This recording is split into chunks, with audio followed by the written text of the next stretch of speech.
Magandang umaga po sa ating lahat. Pag-uusapan natin ang COVID-19 at ang mga kabataan. Ang mga nasa mababang paaralan hanggang sa senior high school, kumusta na kaya sila? Karaniwang nagbubukas ang klase kada buwan ng Hunyo, subalit ngayong taon dulot ng COVID-19 ay nakatakda itong simulan sa darating na ika-24 ng Agosto. Kung wala ng banta sa mga mag-aaral at mga guro at mga kawani ng Department of Education. Noong kabataan ko at matagal na iyon, binabantayan ko lagi ang pagbubukas ng klase sapagkat isang masaya itong pagkakataon, magkikita-kita ang magkakaklase, magkakaroon ng pagbabahagi na ng mga karanasan. Saan ka nakarating? Saan ka nagbakasyon? Nakapaglangoy ka ba sa dagat? Nakapaglangoy ka ba sa ilog? At iba pa. So, ganyan ang mga kwentuhan.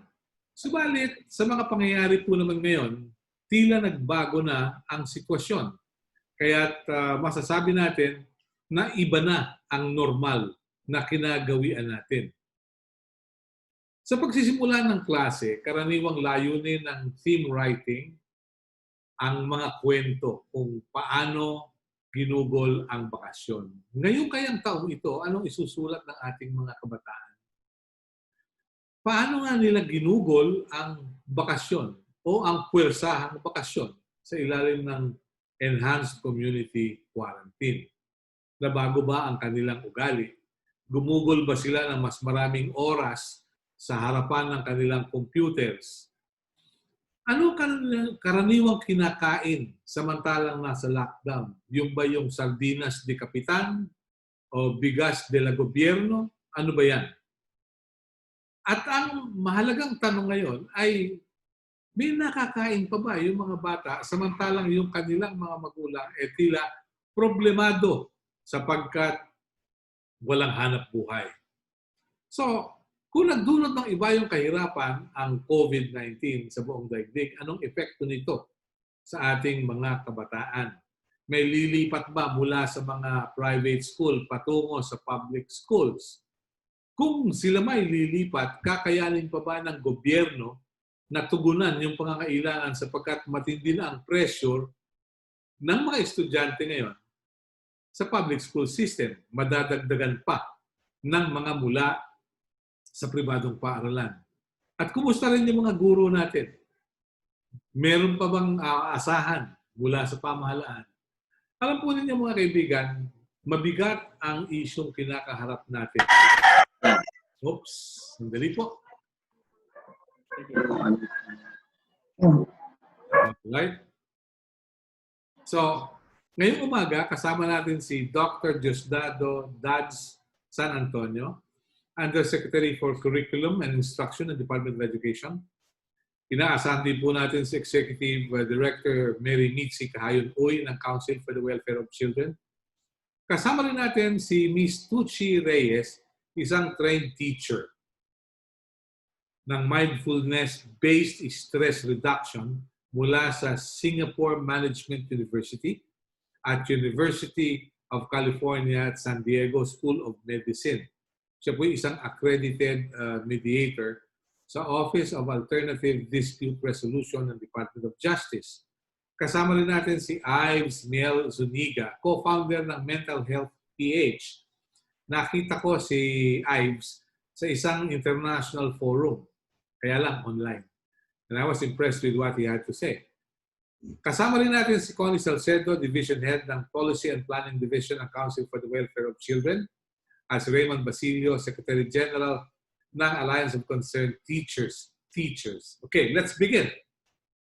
Siguro matanong ko muna si Tucci. Tucci, ano ang karaniwang reaction ng bata pag nasasagka yung kanyang karapatang makapaglaro, makapagpaulan, at mag-enjoy kasama yung kanyang mga kaklase, mga kaibigan, at kapwa kabataan? Tucci, welcome. Hi, Melo. Thank you for having me. Well, the first very obvious one is the change in behavior, and it's expressed through tantrums. So, for instance, when tantrums happen, I've taught young children for about 15 years before shifting in the career of teaching mindfulness for young adults and in adults. So it's like taking out a lollipop from them, or whatever they've had, their definition of safe is now taken out. So that's one thing that's very evident or very much seen. There's always going to be this change in behavior, and it's usually something that the ones in the home find unpleasant, or the ones in the home find difficult to handle. But not saying that all children behave this way. There are some also who behave differently, but I'm just speaking in a general sense. Okay. So what you're saying is, karaniwang reaction ng bata yung tantrums. Yung nagbubusa, kumbaga. No? Okay. Pero pag matanda na yung nag-tantrums, ibang usapan na yun. Ano? But not saying Melo na hindi daw nagda-tantrums, pati matanda meron din silang version.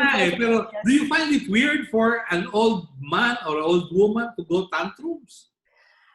It's expressed through like irritability, okay. even change in sleeping patterns, okay. Their definition of burnout, like how am I gonna deal with all these overwhelming stimuli, but at the same time be not in control. Okay. So, okay. So maganda yun. Mula sa Alliance of Concerned Teachers, ano kaya ang nakikita ninyong sitwasyon? Kumusta ba ang ating mga kabataan? Yes, Raymond. Yes, Mel, magandang umaga at magandang umaga din sa ating mga kasama. No? Isa sa nakikita natin na problema na kinakarap ng mga kabataan ngayon ay yung matinding uncertainty, no? Kung ano ba talaga yung darating sa kanila. No? For one, sa mga graduating students natin, hindi nila alam magtatapos ba sila, ano ba yung kanilang papasukan in the coming months. No? Kaya talagang matindi kasi tayo nga, no, pag hindi natin alam kung saan tayo papunta, hindi din tayo mapakali at hindi natin alam kung ano din yung reaction natin. No? Kaya ito yung nakikita natin na talagang mabigat sa mga bata. At the same time, para sa kanila yung pag-aaral na i-enjoy nila kasi nakikita nila yung mga kasama nila, kaklase nila. And for this year ay medyo malabo ata ito at ito yung problema na tinitingnan nila kung mag-aaral pa ba sila, ma-enjoy ba nila yung pag-aaral nila or hindi na lang. No? Meron akong pamangkin talagang nagsikap siya, dumating yung pagkakataon na naging valedictorian siya, at umaasa siya, nakabili na ng isusuot biglang walang recognition dahil nag-lockdown. Ano yung frustration ng teachers sa sitwasyon ngayon? Sa mga guro, napaka-importante na makita yung pagtatapos o yung tagumpay ng kanilang mga estudyante.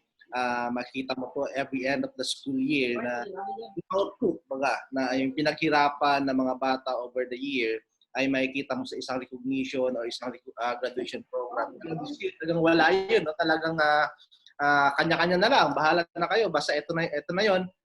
Tapos na yung school year. So talagang, kumbaga, walang summary yung nangyaring experience mo for a year. At saka yung fulfillment nga din ng teacher ay doon nakasalalay doon sa tagumpay ng bata at nakaka-shock talaga, no? Kasi talagang hindi mo napaghandaan, hindi nakapaghanda sa ganitong kalagayan. Kaya yung mga teachers natin nga, may kanya-kanya pamamaraan. May nag-organize ng online graduation, online recognition program, para kahit pa paano ay masatisfy yung ating nakaugalian o yung nakasanayan nating ginagawa every end of the school year. Yeah. So malaking question pa pala kung anong kinabukasan. Okay. Mula sa Council for the Welfare of Children, Connie, what have you noticed? Meron bang report sa inyo ang Philippine National Police na mga pagtaas ng bilang ng child abuse cases during the lockdown? Yes, please. Teka, sandali po. Okay. One more time. Teka, naka-mute Okay. Yeah, Okay na po? Good. Okay, Good. sige. Great. Opo. Sige. Maraming salamat po sa pag-imbita sa Council for the Welfare of Children. Kung titingnan po natin yung datos ng PNP, no, yung from the Women and Children Protection desk nila, ang datos po na nakikita natin ngayon ay yung mga bata na nahuhuli dahil po sa violation sa checkpoints. Meron din po tayong mga datos na nakukuha sa Bantay Bata because the Council for the Welfare of Children has a partnership with Bantay Bata, no? At meron din pong abuses na record, no, ng Bantay Bata, no? So but basically during the ECQ period, ang datos na nakikita natin ay yung alleged violations ng mga bata with respect to the curfew. Okay. And would you go deeper into the reasons bakit sila lumalabag doon sa curfew? Naghahanap ba sila ng pagkain? Naglalaro ba sila? Nagra-rugby ba sila? Okay. Opo. Wala po tayo makukuhang exact na reasons, but what we have gathered, no, from the different stakeholders is that children would also have their needs, no. Halimbawa po kapag meron po tayong mga children, no, kasi ang definition naman po natin ng children are those persons below 18 na nangangailangan po ng medical na services, no. For example, if they are HIV positive and they would need to have their medications refill, so definitely they have to go out of their homes, no. At kung minsan po, sir, hindi po yan sinasabi, no. Nirerespeto natin yung privacy ng isang individual, lalo na po sa bata, sa ganitong sitwasyon. So, malamang na kapag sila po ay lumabas, no, they would really be questioned doon sa mga checkpoints natin, no. Meron din po mga bata na kailangan talaga tumulong sa pamilya para maghanap ng pagkain. At meron din mga bata na nakikita natin na because they are not supervised at home at hindi na-explain kung ano ang sitwasyon ngayon, ay lumalabas, no. So there are still violations na nakikita sa kanila. Okay. Pero gusto ko pong idugtong dito, sir, na dahil sa panahong ito, ang panawagan po ng Council for the Welfare of Children ay hindi po huli ang treatment sa mga bata na nagva-violate ng curfew ay ibalik ito po sa kanilang mga magulang, no. Kung wala po ang magulang, pumunta sila sa barangay officials o sa barangay hall para ma-facilitate na mabalik ang mga bata sa kanilang mga magulang. No, okay. Mabuti pa binanggit nyo. Pero Ives, kasama ka doon sa International Forum last week. Ano yung pagkakaiba ng mga kabataang Pilipino sa mga kabataang nakaniig mo sa pamamagitan ng inyong advocacy? Magandang umaga po at salamat sa paanyaya. Para po sa amin, wala naman po talagang masyadong pagkakaiba kung pag-uusapan natin yung mga kabataan. Lalo na last week nga po, we launched a global framework for youth mental health, and it's really surprising to see that the youth coming from low to middle income countries, na kasama po doon yung Philippines, represent actually 9 out of 10 youth in the world. So that comprises 90% of the youth coming from 10 to 24 years old. Mm-hmm. So ano man po yung, kumbaga kung ano yung commonly na na-experience ng kabataan sa ibang bansa ay more or less nakaka-relate din yung mga kabataan natin ngayon. Especially everyone was caught unaware of this pandemic. We were all forced into physical isolation. So maraming sacrifices on everyone's end, especially sa kanila bilang bata. Sanay sila na may laro, merong physical interaction sa ibang tao. Tayo din as social being. So importante din talaga na i-consider din natin yung mental health brought about by different factors such as stress and physical isolation from this pandemic. So ayun po, walang masyadong pagkakaiba. It's just that siguro ang nagawa ng COVID-19 is mas na-reveal nito o mas naging prominent kung ano yung what do you call it, social inequities na meron tayo sa ating lipunan. So sa mga usapin like virtual learning, alam naman natin na sa Pilipinas hindi lahat may access sa internet o kaya devices. So magandang talakayin din yung mga ganong aspeto na para mas inclusive tayo sa usaping kabataan. Okay, good. Maganda yun. Tushi, yung attention span ng batang Pilipino, gaano katagal ito? For younger children, let's say lower elementary, sabihin na natin from grade 1 all the way to middle school, it's actually shorter. So when I say shorter, syempre, it would vary pa rin po kung ano ho yung nakalakihan. What do I mean by this? Kasi if they were exposed very young to, let's say, being digital natives, yung kung ika nga yung ang tawag natin kung tayo ay digital immigrants, dahil hindi naman po natin nakalakihan yun nun, sila po, digital natives po sila. So, ang digital natives, mas maiikli po ang attention span kaysa po sa atin. Ngayon, it doesn't mean that it cannot be learned. So, meaning to say, if we are in a situation wherein we're so used to doing so many things in the screen, when we actually interact with a human being in front of us, yung pag-ikli po ng attention span is going to be more evident po there. Mm-hmm. Okay? Let's say, if I am used to it, let's say, and then I'm talking to you here in the screen. As I'm talking to you, maybe there's another screen that I have here. Maybe I have a notebook in front of me that I can actually read, and I can actually talk to you while doing that. But when I'm in a meeting with you face to face, if I can see, like example, one of the type of learning is, which we cannot really do now, when children are working in a group, and then they see that some of the kids are actually focusing on the task at hand, even though, let's say, my attention span seems to be, kuminsan naiinip ako, since meron tayong mirror neurons, makikita din natin, oh, maybe let me try to focus also on this because classmate A, classmate B, classmate C is also focusing on it. But it's harder in the online platform. Mm-hmm. It's harder to do that because there's so many factors and intricacies that we do not see. Okay.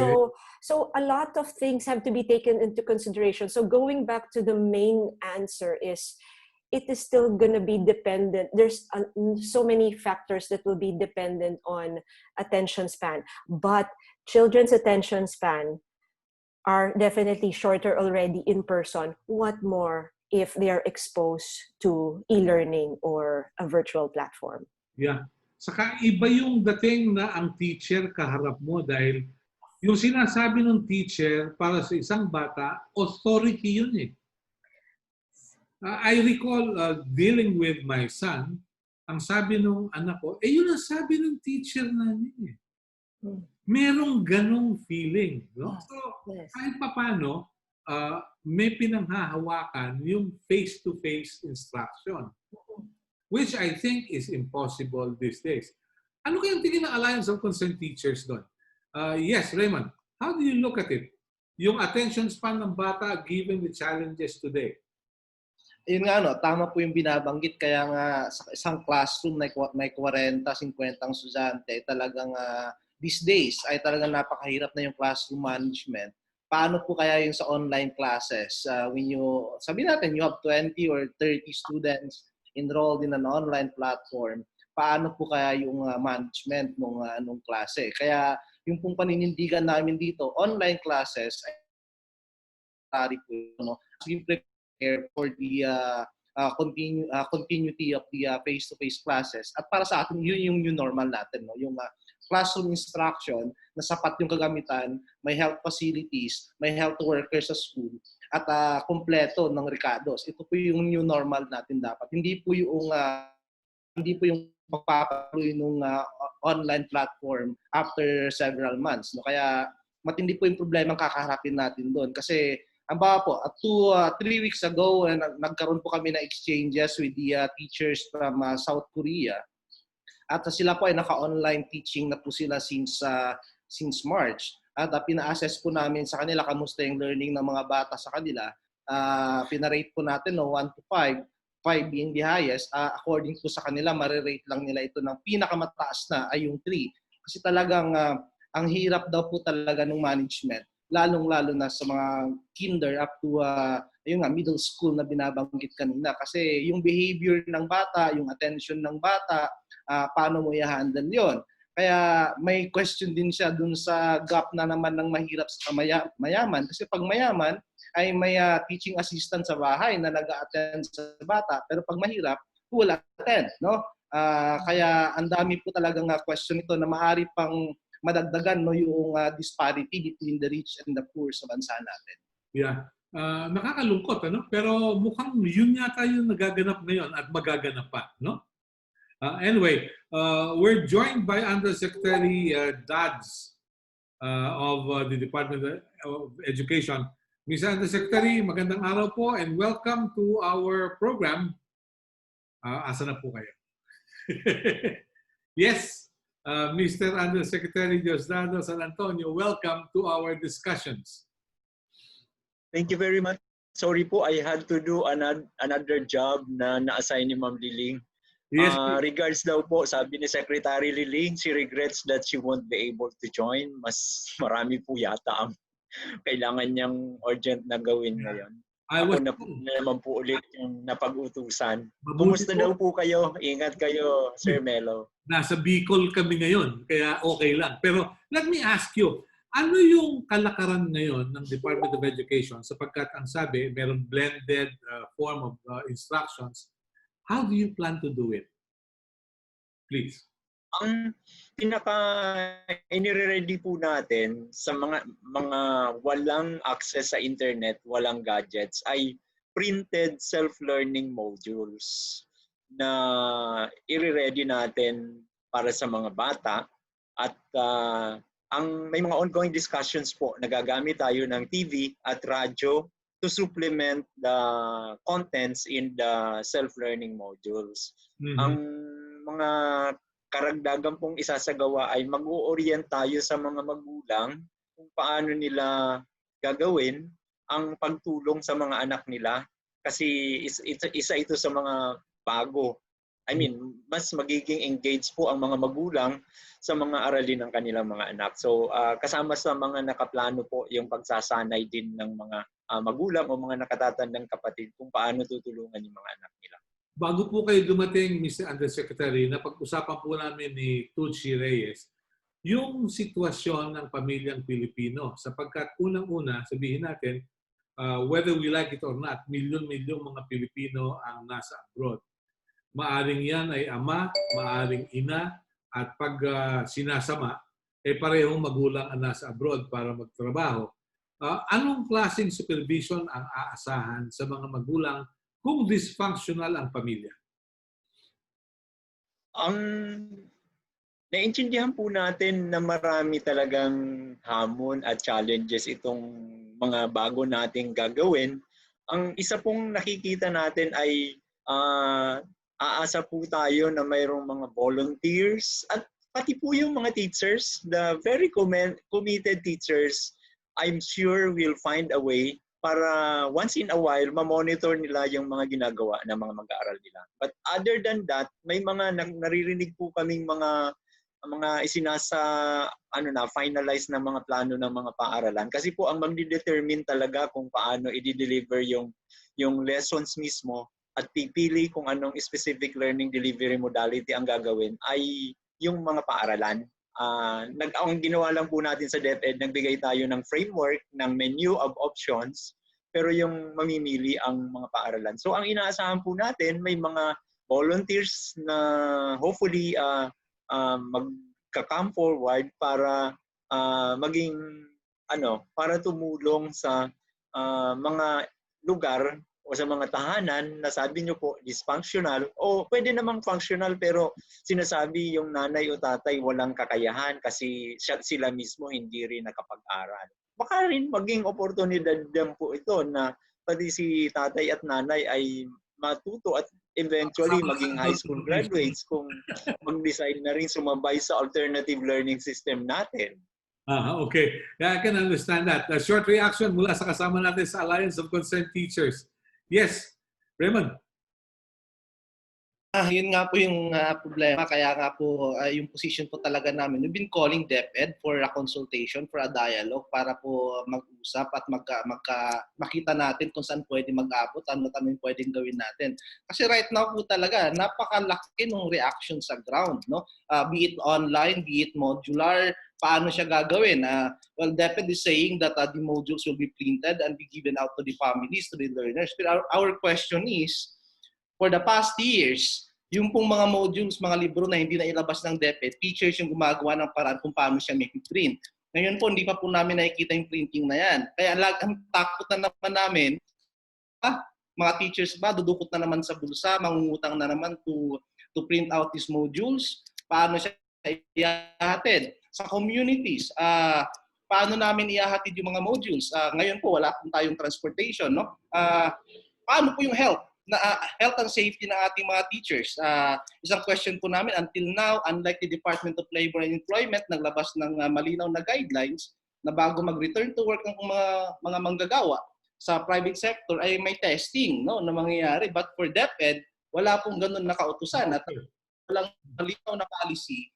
Paano po yung testing ng mga teachers at mga kawani na alam natin, no, we are 800,000 more than 800,000 nationwide at may danger yon hanggat hindi natin nalalaman sino ba ang may sakit, no? Sino ang infected among our employees. Yeah, natatandaan ko, I come from a family of teachers.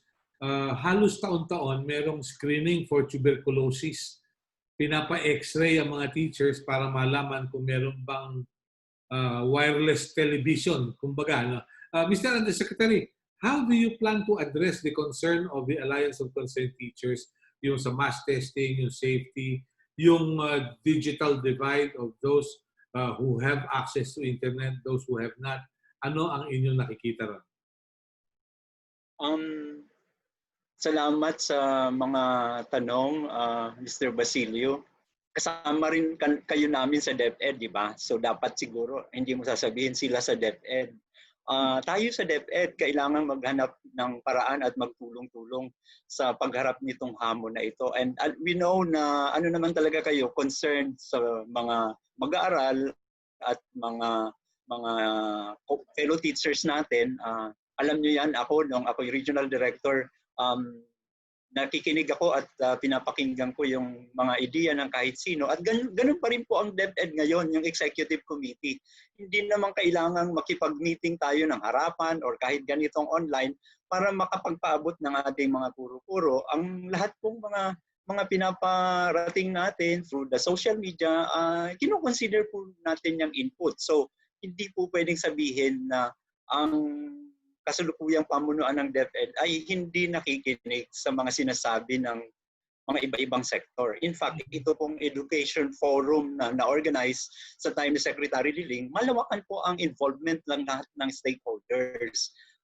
Kung hindi man po natawag ang ibang sektor, ay may paraan naman po ang DEPED na makinig sa mga tinig at sa loobin ng ating mga kasama sa departamento. So, unang issue po yun na hindi po totoo na parang hindi nakikinig ang DEPED sa mga feedback. Pangalawa po, ang issue sa self-learning modules, talaga pong kinukonsider nating top priority yan. Nasa proseso po tayo, magbababa po tayo ng funds para po mailimbag itong mga ito. Kaya nga po kailangan magkaroon na tayo ng enrollment para mag-gather na yung mga data kung sino talaga sa mga mag-aaral ang gagamit para yung pag-distribute po ng funds ay sang-ayon sa pangangailangan. Gusto ko rin pong aminin na never pong magkakaroon ng sobra-sobrang kapirahan ang DEPED, pati na rin yung pong ating pamahalaan, pero po palagi naman pong nagagawaan ng paraan pag gustong tumulong. Kaya kahit po ngayon sa Brigada Eskwela, nananawagan po tayo at inaanyayahan natin yung may mga kakayahang magbigay ng tulong na yung ibang mga critical resources kailangan para makapag-operate ang mga paaralan ng maayos ay maibigay na nitong mga taong gustong tumulong. Sa pagbaba po ng pondo, kinoconsider po din ng DepEd, ng pamunuan ng DepEd, na medyo equitable ito. Yung mga pamahalaang lokal na medyo mas grabe yung pangangailangan, sila dapat ang mas marami ibibigay. Kasi alam naman po natin yung mga lungsod na sobra-sobra ang kanilang special education funds, ay kaya na nilang sila mismo ang mag-reproduce nitong mga self-learning modules na to. So mga factors po yan na kino-consider natin. Yung pangatlong punto sa safety and health, yan po ang number one principle ng ating basic education learning continuity plan. We will not put to risk any fellow teacher, any DepEd employee, much more the learners. Pero po yung tinatawag na mass testing, hindi naman po pwedeng ang DepEd ang magdesisyon noon. So ang i-implement po ng DepEd at lalabas na po yung talagang clear health standards ay kung ano pong sinasabi ng gobyerno, ng IATF, ng Department of Health, kung paano isasagawa ang testing, ay yun po ang i-implement ng Department of Education. So ang tingin ko po, yun kasing term na mass testing, iba-iba yung meaning. Ang gusto ng marami, pag mass testing, yung 100 million Filipinos i-test. Ay alam naman po natin, ngayon negative ka, pero bukas baka mayroon ka. So ang kailangan is strategic po kasi wala namang kumpletong resources ang kahit sino. So ang nakikita ko pong sinasabing mass testing kahit sa ibang lugar ay yung mga may na-identify na positive, yung mga na-trace sa contact na ay ang iba tinitest na kaagad. Ang iba naman kung kulang pa yung resources as wala namang simptomas ay pinapa-quarantine. So there are different ways po of controlling the spread of the virus without actually testing the 800,000 or 1 million people in the Department of Education plus the 27 million learners. Kasi talaga pong personally, tingin ko, hindi naman yan ma-afford na ma-test natin yung buong DepEd constituents na halos 1/3 ng buong Pilipinas. So we have to abide with the standards and protocols na dinidisenyo po ng mga eksperto sa health. Okay. Lang po ang sagot ko. Yusek, let me ask you, there is this fear na maraming mga nasa pribadong paaralan ang lilipat sa public schools. Crowded na yung ating public school system. Would you have the time and the resources to address the influx of students from the private schools to the public school system? Yes, please. Ako po, I've been a DepEd employee. Alam niyo yan, Sir Melo, since 35 years ago. So I know realities. Just like Mr. Basilio, matagal na rin po ako sa DepEd. Mas matanda yata ako sa kanya. Baka hindi pa siya pinapanganak na sa DepEd na ako. So alam ko po yung realities sa ground. We always prepare for the worst. So kasama po yan sa mga scenarios na tinitingnan. Pero ang palagi ko po sinasabi kahit sa meeting namin, let's make decisions from the actual figures. That's why we are doing advanced enrollment para makita natin. But we are ready to, of course, provide the usual not so ideal response to mga eventualities that are extremely challenging. We will be able to do that. Alam ko po, so far kahit ang tingin ng iba ay maraming mga hindi magandang ginagawa sa DepEd, tingin ko naman po, nakakaraos naman tayo na nadi-deliver naman natin yung serbisyong inaasahan natin. At syempre, kasama dito ang mga highly committed fellow teachers natin. Because actually po, pag tiningnan mo, ang totoong mukha ng DepEd ay ang ating mga kapwa mga guro na sila ang nakikita ng mga bata, nakakausap ng mga nanay, at nakakasalamuha sa mga lugar-lugar. Hindi po ang DepEd yung executive committee, hindi ang DepEd yung regional office lang at division office. Tayo pong lahat. At naniniwala po ako, hindi ko binubola si Mr. Basilio, pero mas marami ang fellow teachers natin na committed, gustong gumawa ng paraan kaysa magbilang ng mga sagabal. Okay. Sige. Connie, mula sa Council for the Welfare of Children, would you have some figures to share with us about school dropouts? Yung sa bawat grade 1 na pumapasok, at nagtatapos ng grade 6 o grade 10 o grade 12, ilan yung nakakatapos talaga, ilan yung nagda-drop out? And would you cite possible reasons for the dropout? Okay. Sir Melo, I would not have the data now, no, pero meron pong datos yan ng dropout, no. But ang mga reasons po na karaniwan, no, na binabanggit ng mga bata ay because this is associated with the economic situation of the family. Ibig sabihin, wala pong resources sa pamilya upang tumuloy sa pag-aaral ang mga batang ito. Kaya po meron po tayong mga datos na mga bata na Yes, please. Oops. Sandali lang, ma'am. Apo. Oh, yeah. So as you itutuloy ko lang po na the main reason na sa aming pong panayam sa mga bata ay because of the economic situation of the family, no? That children are forced to look for food for the family, work for the family. Kaya po nagkakaroon ng dropout sa school.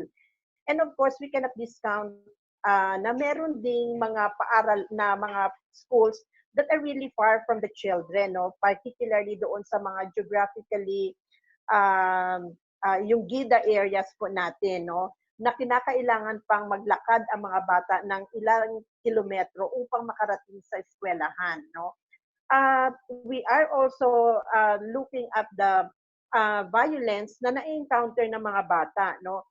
In school and even at the community level that also affect yung pursue ng pag-aaral ng mga bata. So all these factors contribute kung bakit po tayo nagkakaroon ng dropout sa paaralan. Yeah, if I remember right, some years ago, when my little boy worked with your office, nagkaroon ng ASEAN Children's Forum na pag-usapan tungkol sa kahirapan, yung poverty. At ang lumabas, iba-iba yung perception ng mga bata from ASEAN on what poverty is. Like in areas like the Philippines, pag walang maisaing, katulad ng mga taga-Cambodia, mahirap sila. Pero pag taga-Singapore, na sinasabi pag nasira yung rice cooker, mahirap sila. So dito makikita natin that the economic standing of a child would probably tell us kung anong kinabukasan niya as a young adult, as a student, or as a pupil, right? Yes po, opo. But we cannot, sir, ang iba po kasi ang characteristic ng Filipino children, no?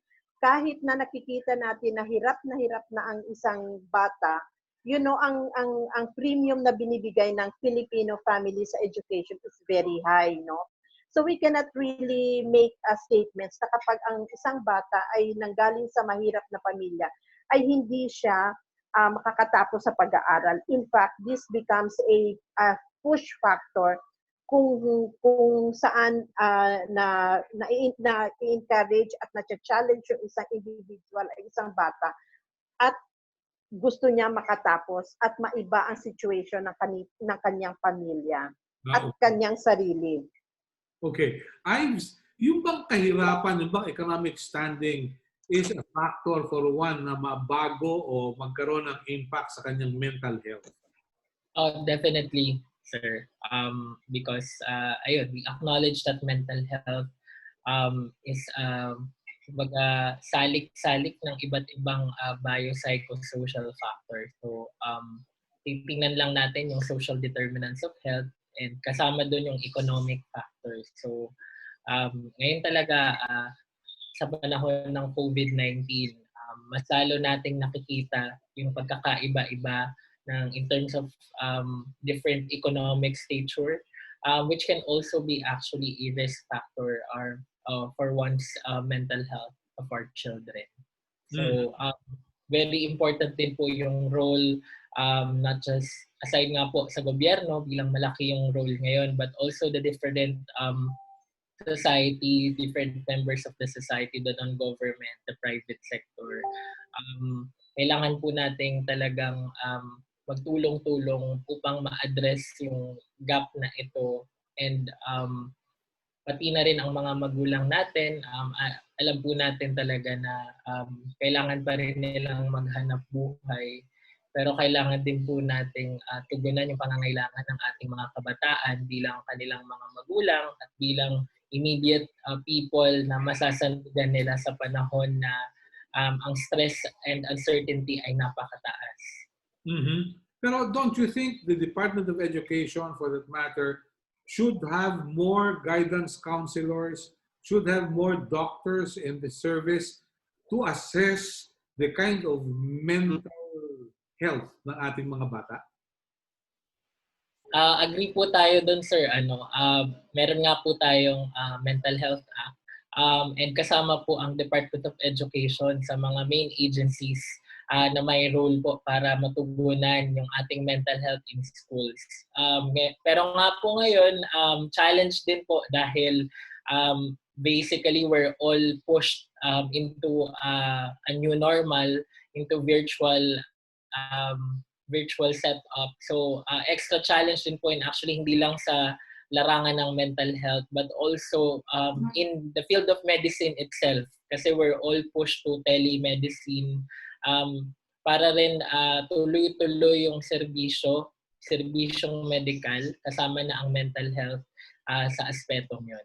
Okay. Tucci, what's your take on what's going on? Yung status ng mental health ng ating mga kabataan, especially in such a very challenging situation? Actually po, ang naiisip ko habang po nag-uusap-usap po tayo lahat is, syempre, it's a tall order, but is it possible that, kasi since mental health, sa akin po kasi na hindi po, the human being kasi is not made out of different body parts. So we're one whole human being. And our minds are very, very powerful. So given that, are there ways, kaya alam ko marami na po ginagawa ang gobyerno po natin, but are there ways that we can also focus on preventive measures so that, let's say, a child who is kasi po yung when we transition from one let's say one platform to another, learning platform pa lang po yan, or one human experience to another, there are people who go through trauma. So there are people who actually are not very good with yung changing their environments. So posible po kaya na naisip ko lang po na thinking out loud lang po, na meron po tayong preventive measures installed or in integrative health wherein the mental health component is actually part of the bringing back or the transition na ating pinag-uusapan po ngayon. Kasi po hindi po biro kasi ang post-traumatic stress, hindi po biro ang iba-iba pong mental health conditions, and then a lot of people are suffering in silence, no matter their economic stature. Pero isa ko rin po masasabi rin that when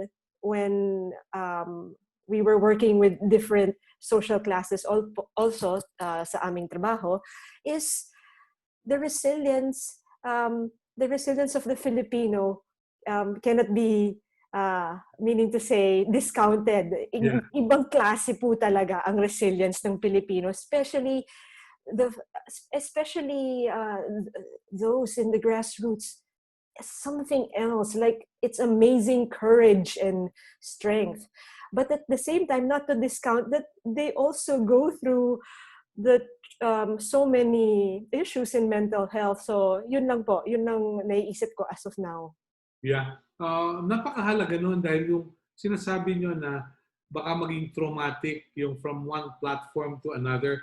So let's ask our good friend, si Yusek.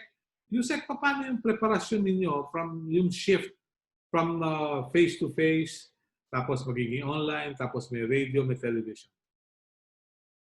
How do you plan to do it? As usual, although again, since new normal, new ways din of new tools. So even as early as April, nagsimula na po ng mga webinars ang DEPED, ICTS to teach the teachers how to like develop ebooks or convert their like digital files, mga word files into interactive media, just in case may mga learners na willing dito sa sa mode na online. And in fact, nandiyan po yung DepEd Commons na idinagdag sa ating LR portal where the resources are available. Ang isa pong gagawin namin, papanindigan ko na to, we will make this, upon request by anybody, we will make the learning resources available to anyone. Kahit po yung mga estudyante sa private schools, if they want to use our self-learning modules, we will allow. I'll propose that it be allowed. At may mga nagtanong how did we provide remuneration to the DepEd officials that work on this? Sabi ko talagang wala naman yung funds. The most that we do is issue certificates of appreciation which are somehow useful sa mga promotion at lahat, and affirmation din and bragging rights that the materials are the ones they did. Pero wala po kaming, personally, wala po akong alam na way of providing payment for the services rendered by the officials and our master teachers and some teachers. Okay. So ang talaga pong ay malawakang capacity building, but again online, but in areas na allowed na yung face-to-face, we will also do it. At I think I also mentioned, I don't know kung dito na or in a previous forum, that even the parents will have to be oriented how they can help facilitate learning. Nasabi ko na yata yan. Sorry po, medyo sa dami-dami ng kausap ko. Ang 4 na yata kayong group na kausap ko ngayon ay okay. And in fact, I have to go by 10 o'clock kasi there's another big event we're having at DepEd. Yusek, let me ask you. Na lang po, yun na nga. You will be using radio and television. Okay? Walang problema yun. Now, let me ask you. Yung radyo at yung television cannot survive by tax credits. So definitely, magpapasweldo yan ng mga technician at ng mga announcer. At may prangkisa rin binabayaran yan sa pamahalaan. Will the Department of Education have the logistics to utilize radio and television stations nationwide for this new approach? Because definitely what your answer today will be my same question to Secretary Roque at 12 noon today. I was just informed that there will be a press con. I'll be asking this concern because the intentions are good, but if we don't have the money, baka wala mangyari. Actually po, yung talagang parang assured na kami is the support of the government TV and radio stations. And we've heard from Secretary Andanar, nag-meeting na po kami, that they also need some financial infusion to modernize their facilities and increase their capacity in terms of reach. So yun po yata, and right now, while nire-recognize po namin ang lahat ng resource requirements, yung pong pagdating sa areang yan, hindi ko po alam kung kakayanin kahit yung private sector. Parang ang po kasi namin is, baka again, we will bank on the provisions of the law that there would be certain times of the day where even commercial stations should also render public service. So in a form of public service, mga lang po. But sa government channels, I think we can really, there's a potential that we can use it more extensively compared than the use for the private sector. Meron din pong mga proposals. I have been receiving requests na yung pala, I did not even know this, yung palang radio stations you can operate with a very limited reach, like a station for a certain town. Yes. Sabi nila, there are teachers who are saying they can do it without so much expense, and all they need is perhaps the support from the Department of Education in terms of navigating the bureaucracy so that they would have the permit to actually operate local radio stations. Things like this, may mga ka-meeting din po ako, actually nag-survey of the available local networks of radio and TV stations na we may be able to tap.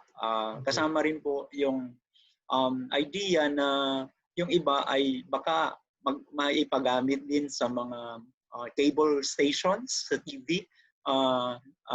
Although may mga minimal cost po yata for the programs of certain groups to be aired in the cable stations. Definitely, because whether we like it or not, cable stations also use electric power.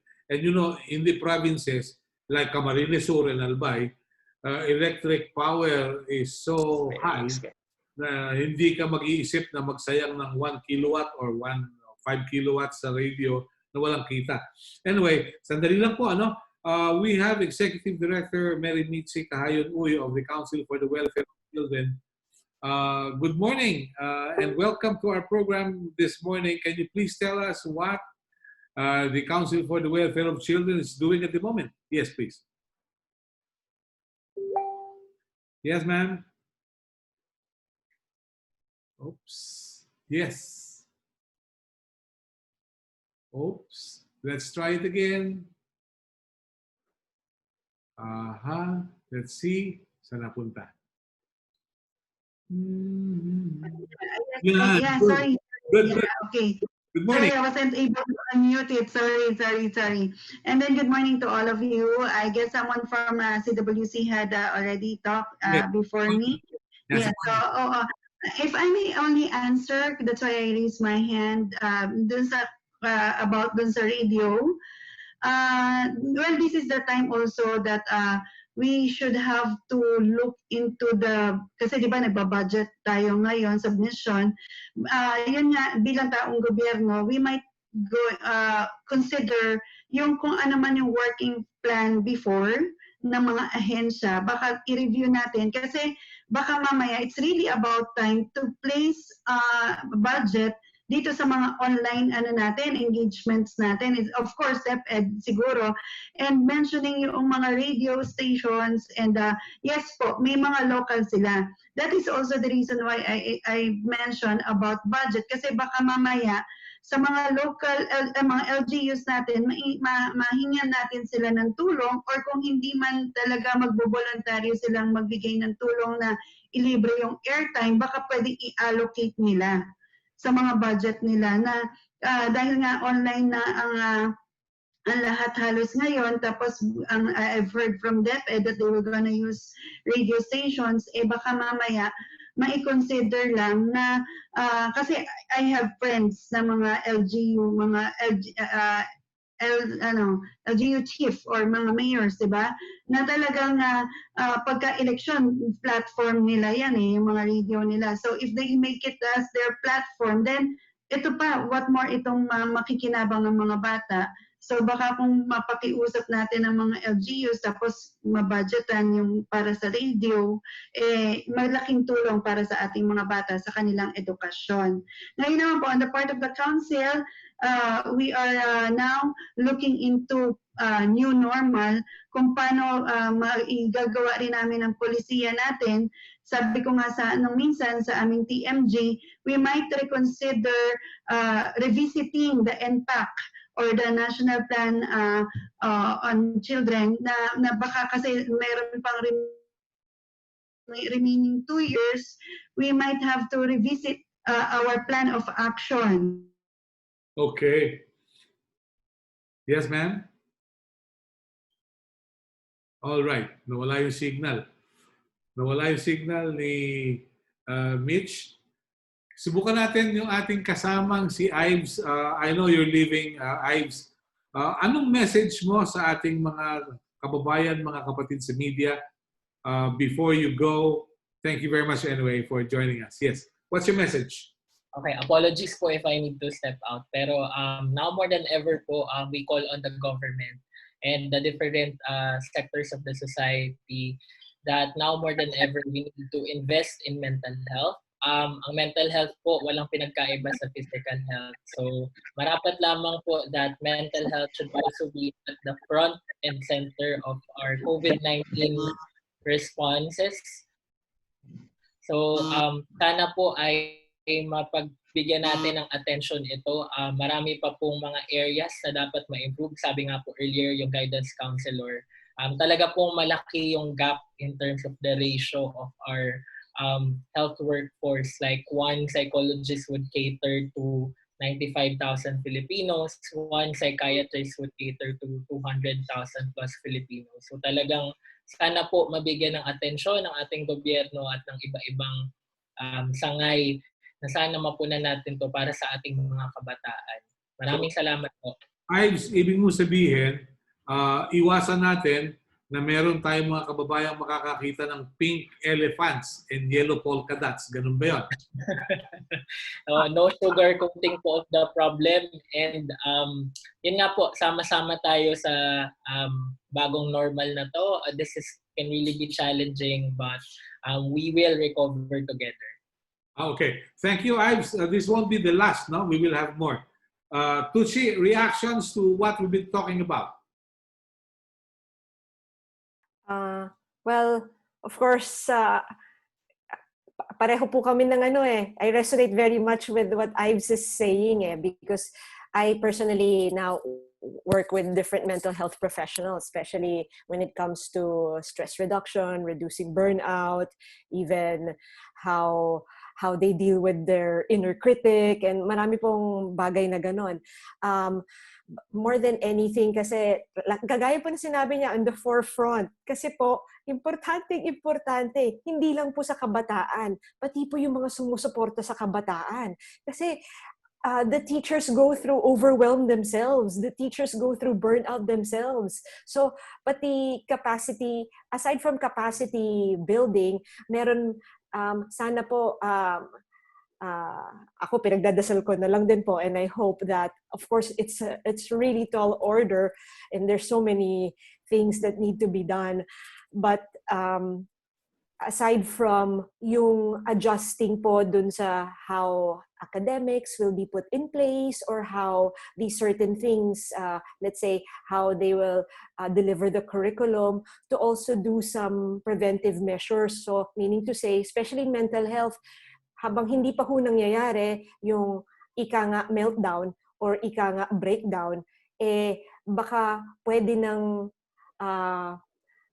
mag-share ng kaalaman na okay, pag nangyari sa inyo to, pwede rin, how can we be there for each other? Tsaka malaking bagay din po, nakalimutan ko na po kung sino po nagbanggit po kanina, but it was really a very excellent example on common humanity, that we are actually not alone. We feel sometimes very alone or very isolated, especially in what's happening. Pero pag sinasabi rin po, paulit-ulit din po to ng especially dun sa mga tumutulong sa mga bata, that we can be alone together.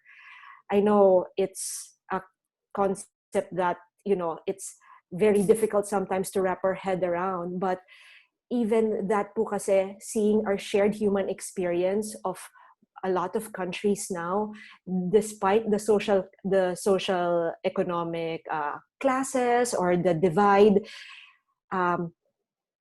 lahat po tayo pinagdadaanan nating struggle, lahat po tayo pinagdadaanan ng pain, lahat po tayo pinagdadaanan ng change, lahat po tayo pinagdadaanan ng suffering. So, yun nga rin po, sana rin po, kagaya po sinabi po ni Sir Ives, sana po magtulong-tulong.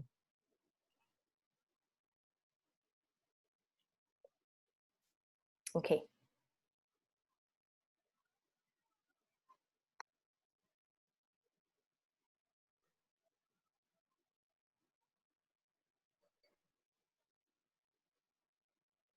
Wala pong sound. Nakamute kayo, Sir Melo. Nakamute. Alright.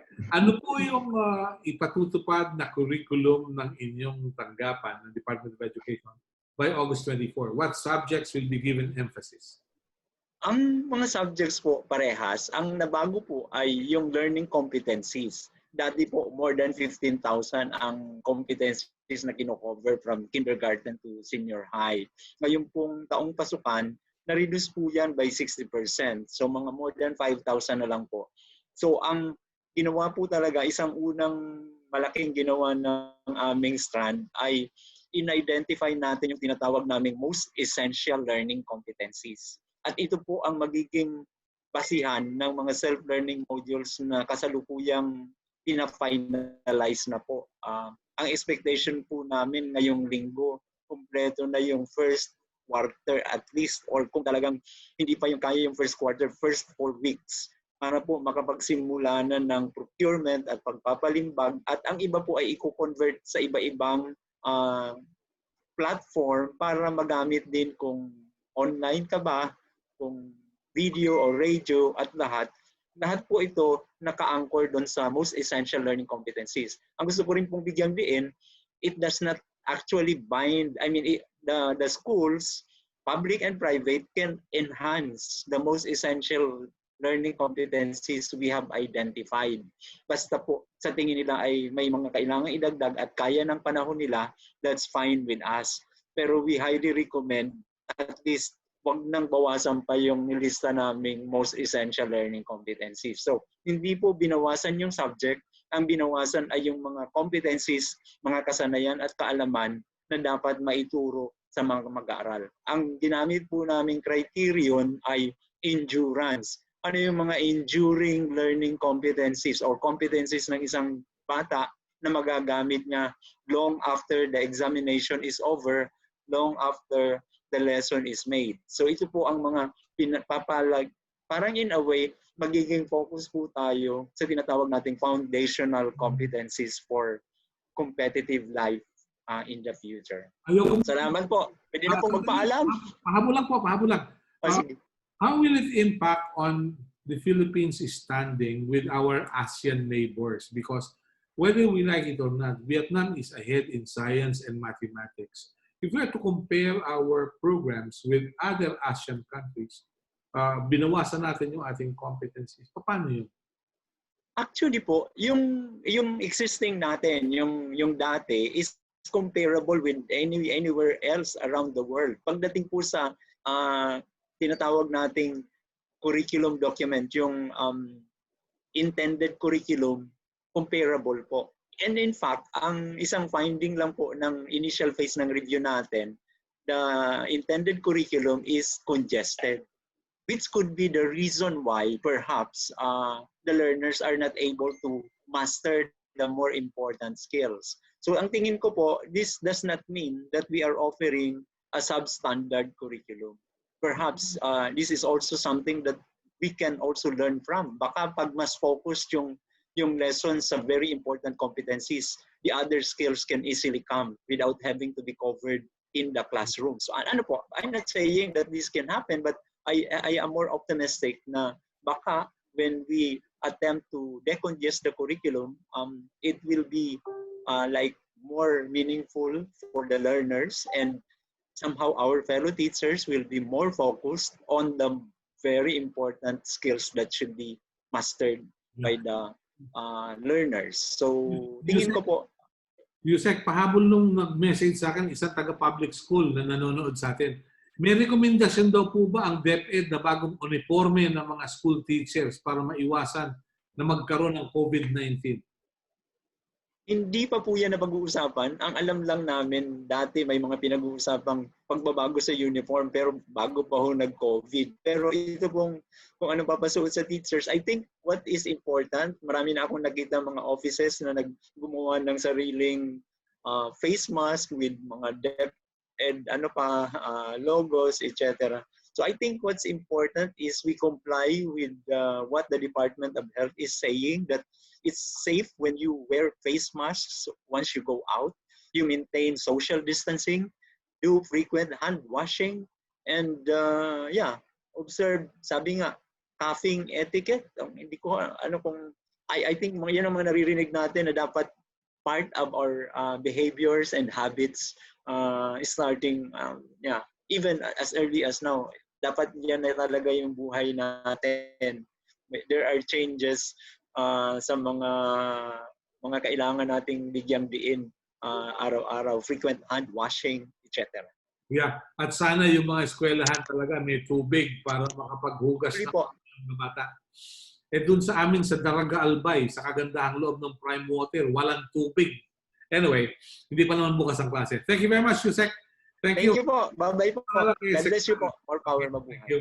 Salamat po. Okay, so nakasama natin si Yusek. Pakinggan kaya natin, nasaan yung ating kasamang si Mr. Alliance of Concerned Teachers? Hello? Nawala yata. Nawala yata yung ating kasama from Alliance of Concerned Teachers.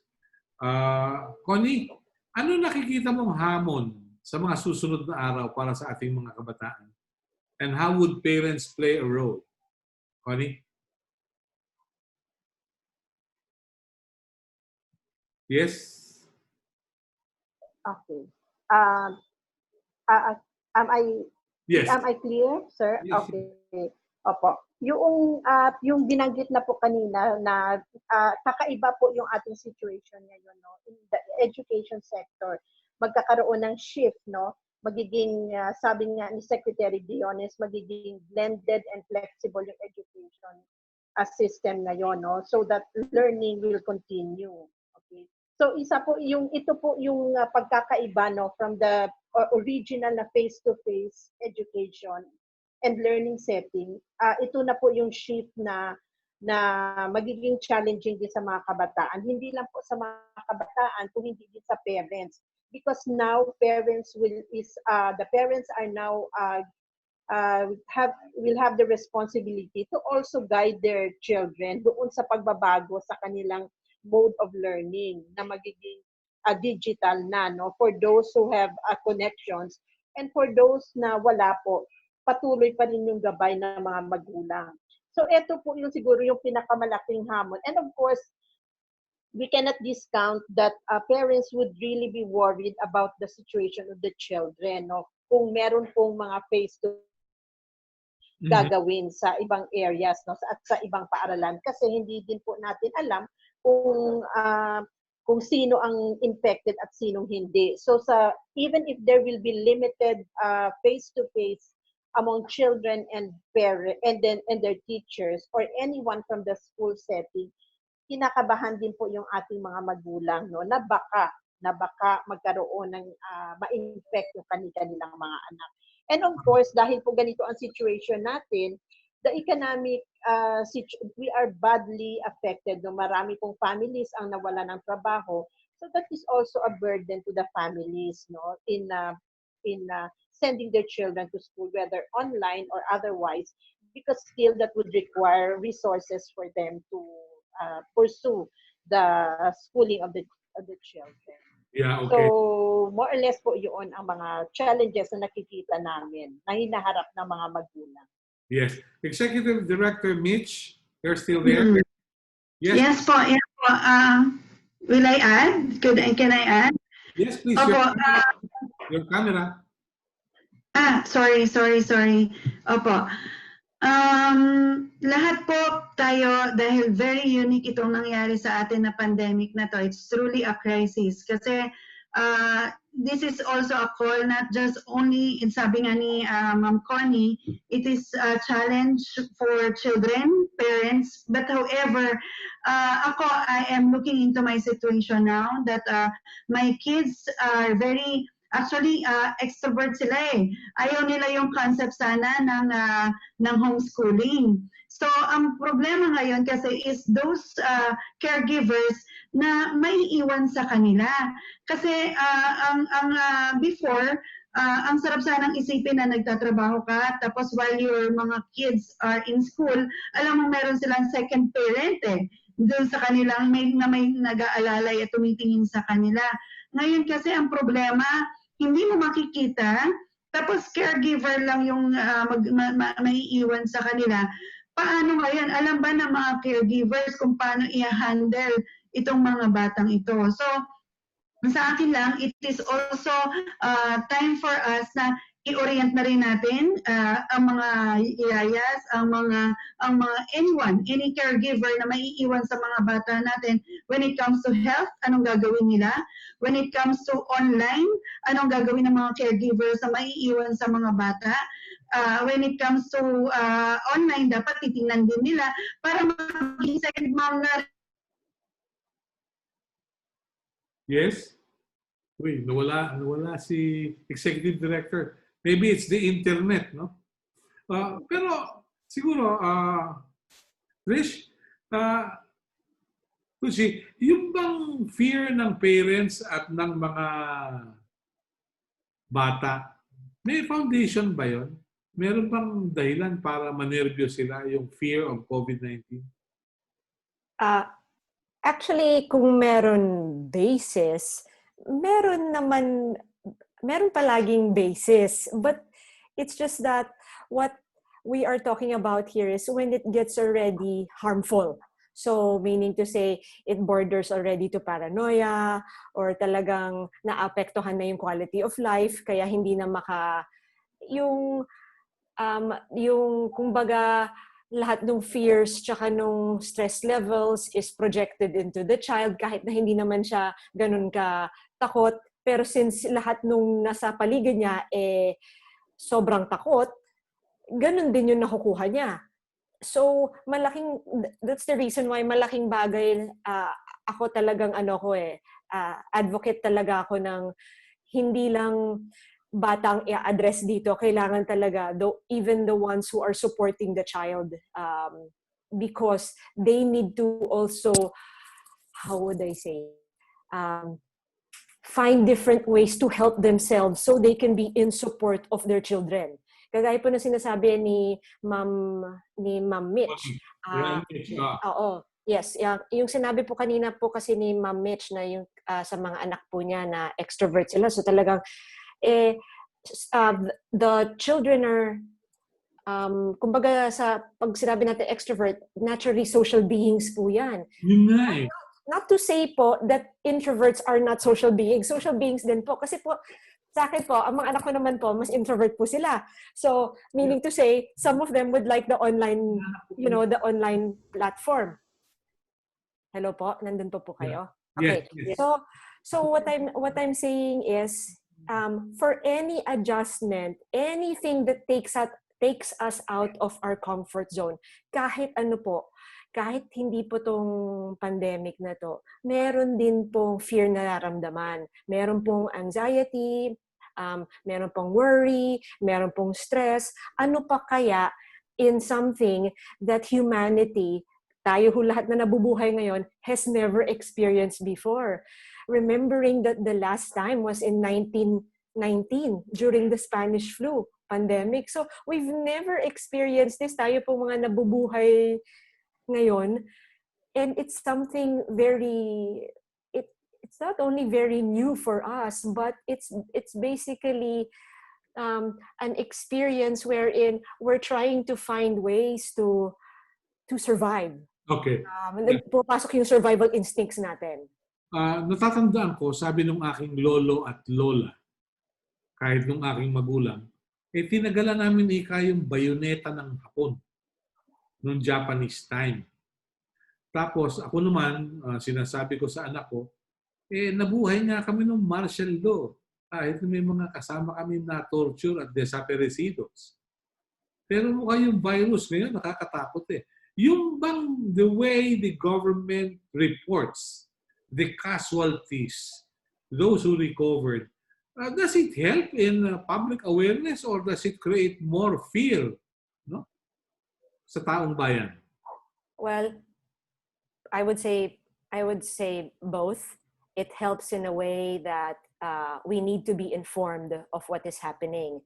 But what I said kasi po, Melo, we cannot put a human being kasi in one box. Like what I'm saying is iba-ibang pagkatao, iba-ibang impact.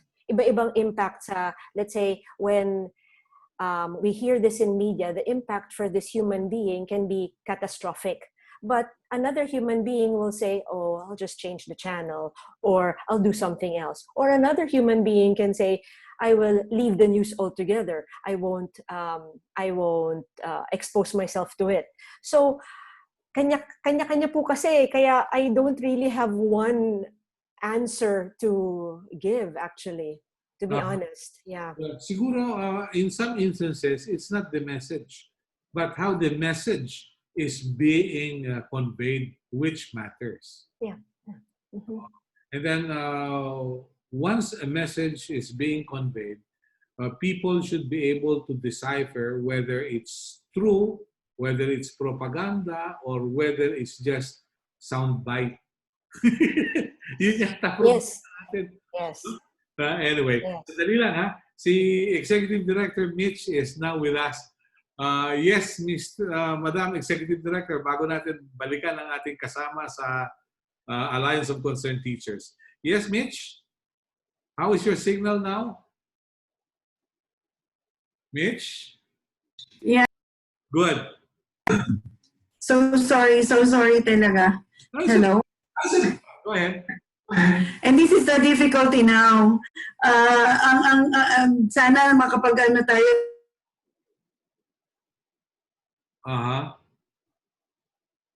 Nawawala si Mitch. Ano kaya tayo magbe-blended dito kung palpak yung internet? Ay, nako, that's another issue. Okay, samantalang nag-a-adjust si Mitch, balik tayo sa Alliance of Concerned Teachers. Yes. Looking forward, ano ang pwedeng maganap? Yes, please. Yan po, pasensya po at disconnect din ako. Tama po kayo, balikan ko yung sinabi niyo, paano tayo mag-blended learning sa ganitong kalagayan. And ito po yung isa sa kinakatakot natin kasi kahit ano pong mangyari, our teachers will be forced to perform. At kung paano sila magdi-deliver ng output, yun po yung question. No? With the blended learning, ganito kabagal yung internet natin, may problema tayo talaga sa infrastructural needs natin. Ang daming agam-agam natin. Pero yung mga teachers natin, balikan ko lang sinabi ni Yusek San Antonio kanina, we are more than much willing to be part of the solution. However, there are needs na kailangan natin i-satisfy. At kaya nga yung call natin sa national government to fully satisfy the budgetary needs of the education sector upang ma-deliver natin ng maayos yung ating functions as educators. Okay. Pero binanggit ni Yusek Dads kanina, consultation. Were you able to be part of the consultations called for by the Department of Education? Yun po yung kinakasama ng loob natin because the Alliance of Concerned Teachers is the accredited union of the teaching personnel sa Pilipinas, no, sa ilalim ng Department of Education. And yet, hindi po tayo naging kabahagi ng kahit anumang forma ng consultation sa kanilang policy formulation. Nakailang sulat po tayo sa kanila, humihingi po tayo ng formal na pag-uusap para po maihapag ng mga kaguruan ang ating pagtingin sa mga samut-saring usapin ng pagbubukas ng pasukan. Pero hanggang sa ngayon po ay hindi pa po tayo hinaharap ng kagawaran. Kaya tingin po natin ay hindi lamang po simpleng pakikinig sa social media yung kailangan nating gawin. No? Kailangan natin i-engage, lalo-lalo ang isang accredited union na pakinggan at marinig din yung mga hinaing ng mga kaguruan natin. Okay. Pero you're still open na kung kayo anyayahan, dadalo kayo? Yes po, kahit po hindi sila sumasagot sa mga sulat namin, kayo po ay patuloy na sumusulat sa kanila. In fact, last week I sent them the copy of our position paper kasi nga po hindi sila sumagot sa ating request for a dialogue. Pinapadala po natin sa kanila ang mga position natin, ang mga pagtingin natin sa mga issues. Okay.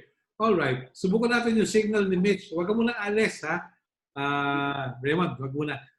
Okay. Mitch, your signal, please. Let's give it a try. Okay, yes. All right. Opo, ito pa yung isa nga natin magiging problema para paano na natin ito gagawin sa solusyonan. Sa akin po, hindi po kaya ng isang ahensya lang ito. Dito po sa unique case po natin, lahat po tayo kinakailangan magtulong-tulong. Kami po sa policy making, hanggang polisiya lang po kami. As what I have been telling other interagencies, dahil nga po meron pa po kaming isang interagency na balik probinsya na we insist ourselves na our agency to be part of this kasi nga tinitingnan natin ano na yung mangyayari at sa hinaharap natin na ngayon na sobrang nangangapa tayo. Sa totoo lang, I understand Tusi Reyes na para sabihin niya hindi alam. I fully understand her na hindi natin alam ngayon how we will move forward. Ngayon, ang sarap siguro tingnan na lang na kung ang lahat ng ahensya, even lahat na sangay ng gobyerno ay magtutulong-tulong para alamin at para masolusyonan ang unang-unang tinitingnan ko rito ay ang budget po. Pasensya na po kayo bilang galing sa Kongreso at power of the purse. Talagang yun ang tinitingnan natin. Kung paano tayo mag-move forward na galing tayo doon sa ekonomiya na nalugmok, di ba? Kahit ang mga establishmento ngayon ay nahihirapan kung paano, kasi napakaraming nagsara at sa pagsasara ng mga establishmento, apektado ang hanap buhay ng isang pamilya at sa hanap buhay, apektado ang bata. So paano mabibigay ng fully ang pangangailangan ng bata?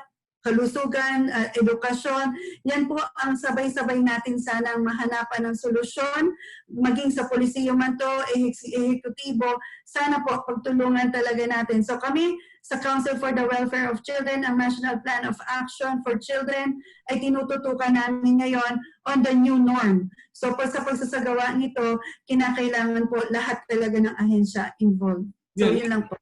Let me ask you this. Meron mga magulang na, well, enrollment, sabi ni Yusek Dads. Pero may mga magulang na parang nagdadalawang isip na i-enroll yung mga anak nila sa pangamba na may COVID-19 pa. What would you counsel them? Ako po, I will still promote online or yung homeschooling. Sana po wag, kasi ako nga po ngayon sa totoo lang bakasyon. So parang kahit na po nasa achievers yung mga anak ko, sabi nila, Mami, it's about time for us to relax our minds. Sabi nila gano'n. Pero ang problema po kasi, ito rin naman po ang epekto ng online. Masyado silang nakatutok ngayon sa gadgets. So ang sa akin, baka mamaya, makuha naman ng mga minds ng mga bata sa paglalaro. Nawala na yung talagang prioridad ng edukasyon. So sa akin sana yung balanse, baka pwedeng i-encourage talaga natin. Titingnan namin sa council na i-discard ba yung itong taon na wala silang gagawin. Sa akin lang po, I will still promote enrolling them yung although kasi sa amin, sa private, nakikita ko, mas bababa yung tuition. Pero ang nakita ko nga palang isa pa dito na dapat nating tingnan, dahil walang online, libre ang edukasyon, di ba? Dito sa Pilipinas, libre sa mga public school. Pero dahil nga mag-o-online, ngayon magkakaroon ng maaaring pagsingil sa DEPED dahil nga naka-online naman lahat. So ito yung kaya nga sinasabi ko, budget ang tinitingnan natin. Kasi nga, sana ma-consider natin yung online or yung homeschooling na paano rin babudgetan ng gobyerno ito. Kasi para sa akin po, ang mapahinga ng isang taon ang utak tapos maging concentrated sa mga gadgets, sa mga paglalaro, baka hindi rin maging healthy.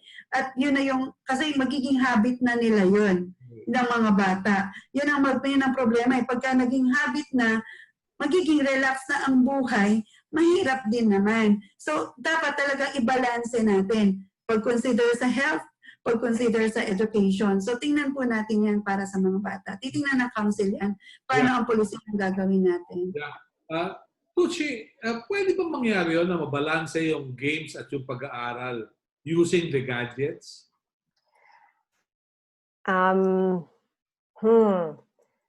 I actually find that a tough question.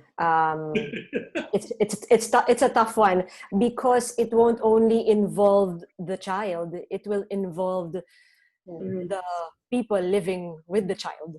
Mm-hmm. So yes, ito nakita ko nga may comment po dito. What is in the best interest of the child? Oo nga, and agree po ako 100%. Kailangan po talagang balanse.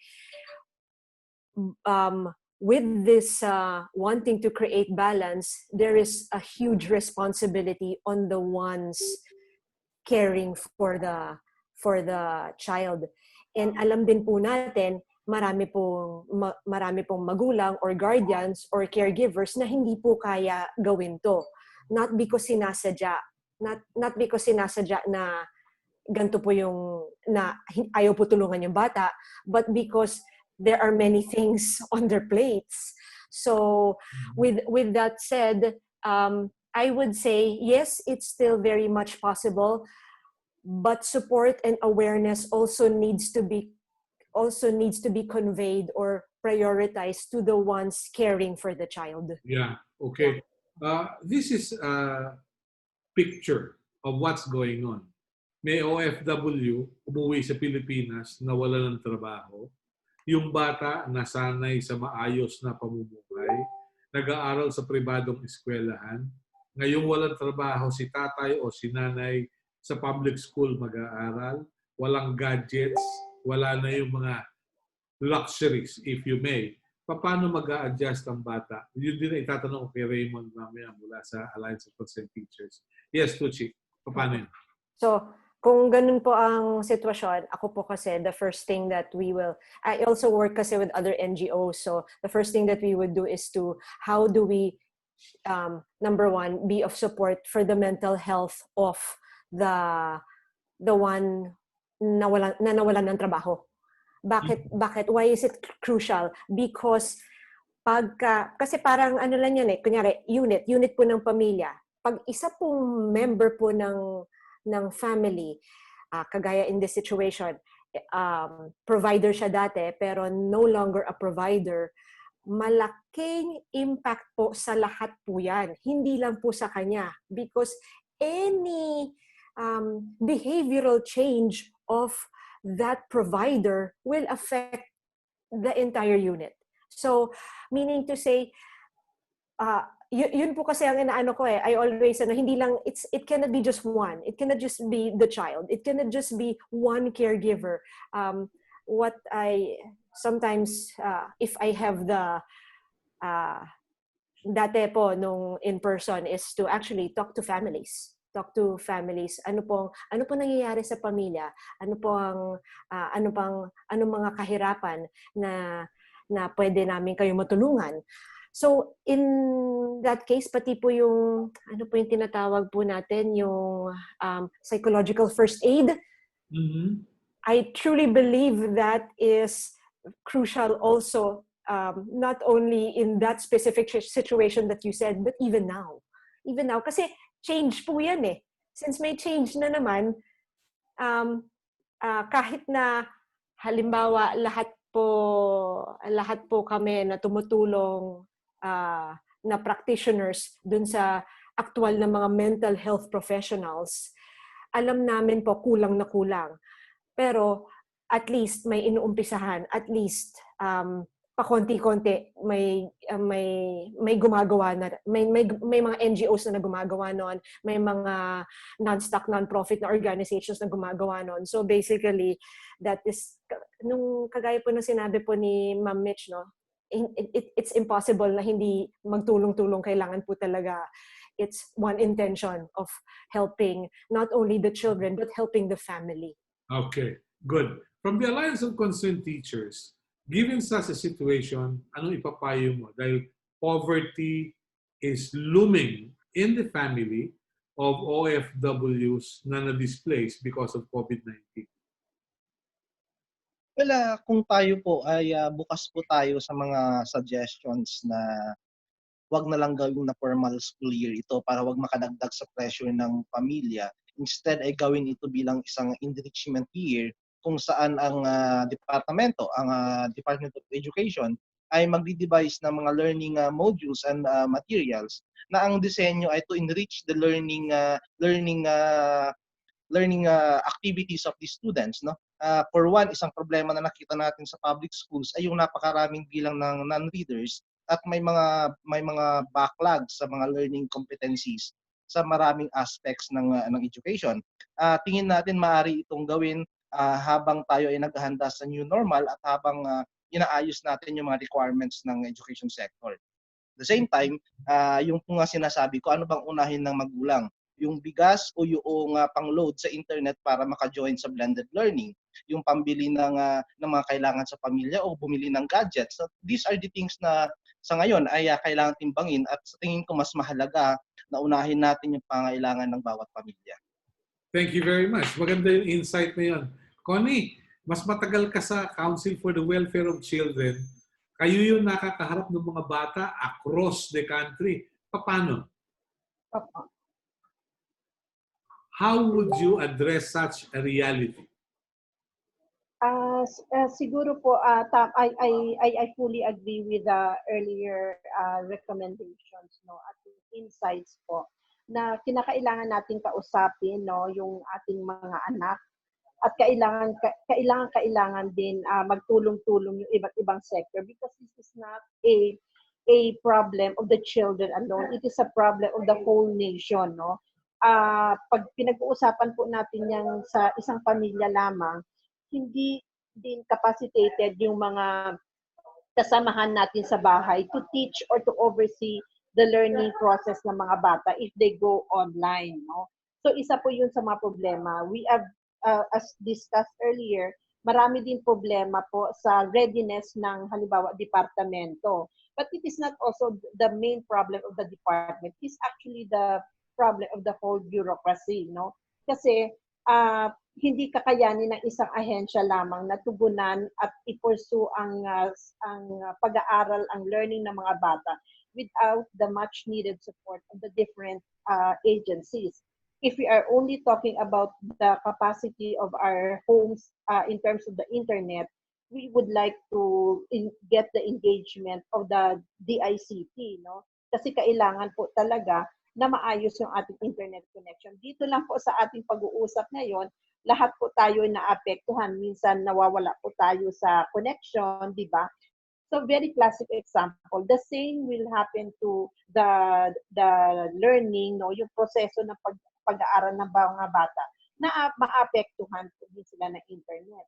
And of course, sa dami po ng problema na hinaharap ng pamilya ngayon, no, hindi lang po yung pag-aaral, in particular yung day-to-day survival po ng family is something na very challenging po sa family. So as a whole po, tama po ang sinasabi ng lahat ng resource person na kinakailangan magtulong-tulong. This is the whole of a nation approach to address the education of children during this situation, no? Yeah. Hindi natin alam kung hanggang kailan, no? How do we, ang sinasabi nga, we will never get back to the way we used to be. This is it. Yun ito. So, ang ating pong mga preparations na nagawa noon, we have to revisit them. As sabi nga po ni Yusek Mitch, na babalikan ng Council for the Welfare of Children ang National Plan of Action for Children because there will really be new changes, there will be huge changes doon sa approach natin sa mga kabataan, particularly in pursuing the education of our children. Okay. Mula sa Alliance of Concerned Teachers, any parting shot para sa ating mga kasama sa media ngayong araw na ito? Yes. Ngayong araw po ay formal pong nagbabalik trabaho ang ating mga guro sa buong bansa. At ngayong araw din po ay ongoing po ang ating monitoring kung paano po pinapatupad yung health protocols, yung health standards while yung ating mga teachers ay nagbabalik trabaho. Ang layon po natin ay matiyak yung kaligtasan ng bawat guro, ng bawat mag-aaral at bawat kawani. Ang ating pong panawagan sa gobyerno ay kailangan po nating seryosohin yung pagpaplano, pagbuo ng programa para sa serbisyong edukasyon ng ating mamamayan without discounting the right of the students, the right of the youth to accessible and quality public education because this is a constitutional right na kailangan natin garantiyahan at kailangan tiyakin na wala tayong napag-iiwanan sa anumang programang nais nating gawin. Be it online, be it modular, tiyakin natin ng bawat Pilipino ay may access dito at hindi nagkakaroon ng sagka upang magkaroon ng access ang bawat bata. Yun yung kailangan nating bantayan sa bawat araw, bawat palisiyan na nais nating gawin. Second, sa bawat pagsusulong ng programang pang-edukasyon ay hindi maaaring kalimutan ang mga labor rights ng ating mga teachers at mga kawani sa lahat ng aspekto nito. Malinaw na kailangan nating sundin yung mga garantiya na naipasa ng ating Kongreso, yung mga batas na nasa ilalim ng na tumutugon doon sa usapin ng Magna Carta for Public School Teachers at ganun din sa karapatan ng mga bata. Good. Very nice. Executive Director Mitch, ano pong mensahe ninyo sa kinauukulan? Please go ahead. Okay. It takes a village to raise a child. Napakahirap po para sa atin ngayon na iatang lamang ang isang tungkulin sa isang pamilya. Ang problema po ngayon, yun nga po sinabi ni Ma'am Tucci, paano magkakaroon saan din huhugot ng lakas ng loob ang isang magulang. Kung halimbawa, given your situation na walang trabaho at paano ngayon maipapaliwanag? Ito palang pagpapaliwanag na pagkawala ng trabaho ay malaking responsibilidad na ng magulang sapagkat paano maihahatid ito sa isang bata na hindi siya ang dating ay pabigat ang bata. Sa totoo lang, sa mga suicidal attempts or mga cases din natin, may mga ganyang sitwasyon na dahil sa nawalan ng trabaho si tatay, ay kinikilabutan ako. Dahil nawalan ng trabaho si tatay, ay magpapakamatay na lang ang bata dahil parang hindi maging pabigat sa may mga kaso pong ganyan, and I could say that na ang problema saan ngayon huhugot din ng lakas ng loob kung ang magulang din mismo ay mahina. That's why it takes a village to raise a child. Sana nga ang mga guro din, isa rin yun sa ating binibigyan ng emphasis noong nakaraan sa ating isang webinar na sana may mga pagkakataon din na bilang pangalawang magulang ay mag-follow up call or kamustahin man lang ang mga bata sa kanilang mga bahay dahil nga po baka hindi rin makaya ng magulang ang tumayo para sa mga bata. So sana may mga support tayong natatanggap sa ating community. So sa gobyerno naman, sana rin ay meron ding mga tulong at kagaya nga nun, sa mga ayuda na lang, nakikita rin natin kung sino ang mga community sa mga barangay na hindi nagbibigay sa kanilang mga nananamantala pa. So ang hirap ng mga ganitong sitwasyon, napakaraming issues na lumulutang sa panahon ngayon. Pero sana ang isa sa ma-highlight natin, hindi ito ang panahon para manamantala, hindi pa ito ang panahon para kumuha pa, magkurap pa, at hindi rin ito panahon para pabayaan natin ang ating mga responsibilidad. Sana po magtulong-tulong talaga tayo para sa mga pagsolusyon ng ating mga problema sa hinaharap. Yeah, very good. Connie, from your end, got any short message? Okay. Sige po. Sa marami na pong nasabi, no, during this time, during the community quarantine, and dahil po ang Pilipinas ay lumagda, no, bilang state party to the Convention of the Rights of the Child, patuloy po nating i-promote, i-advocate yung karapatan ng bata, no. Sana po wag gamitin itong community quarantine as a venue para sa pagsamantalahan ang mga bata, no, kasi noong even before the quarantine, marami na pong abuses na nangyayari sa mga bata, no, na naka-record po yan. Pero during this quarantine na medyo doble po ang challenges na nararanasan ng pamilya ng mga bata, wag naman po sana nating let us safeguard the children, let us promote their rights, let us respect them, no. So yun po ang panawagan namin sa Council for the Welfare of Children. Very good. Maraming salamat. Tucci, yes please. Yes, nasabi na po ng mga respected people po dito sa ating session po ngayon.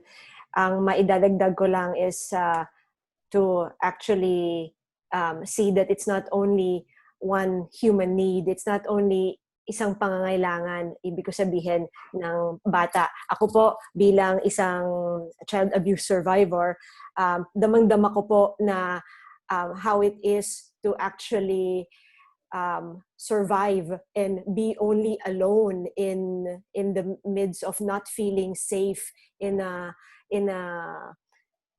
home or not being safe in a learning environment. So ako ang pakiusap ko po, there is a crucial support that needs to be given to the adults caring for the children and the ones who are supporting the children, so that they will also learn to be strong themselves while at the same time feeling loved and feeling safe. Iba ho talaga yung being in a safe learning environment, whether it's in the home or outside of the home. So there, thank you. Okay. Now, let me end by saying thank you to all our guests who took time out to be with us and members of the media, local and foreign media. But let me end our program with a short quote from Paulo Coelho, who said, "A child can teach an adult 3 things: to be happy for no reason, to always be busy with something, and to know how to demand with all his might that which he desires." Maraming salamat po. Magandang araw. God bless us all. See you next time. Thank you for being with us. Thank you. Thank you, sir. Salamat po. Po.